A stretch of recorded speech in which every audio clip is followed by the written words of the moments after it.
Nano technology जो है किसी भी जो है मटेरियल्स को नैनो स्केल पर जो है उसको लेकर जाना और उसके बारे में जो है ना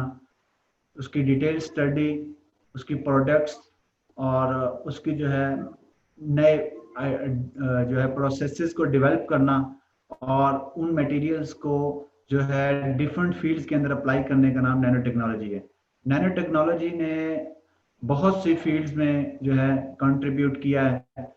फिजिक्स में, मटेरियल साइंस में और मेडिसिन की फील्ड में, और बहुत सी ऐसी फील्ड्स हैं जिसमें जो है ना नैनो टेक्नोलॉजी ने इनकलाब बर्पा किया। तो इसकी वजह से जो है अब बहुत सी फील्ड्स के अंदर डिफरेंट तरीके से जो है ना रिसर्चर्स और साइंटिस्ट जो है काम कर रहे हैं और इसकी वजह से बहुत से बेनिफिट्स जो है ना ह्यूमैनिटी तक जो है ना वो पहुंच रहे हैं।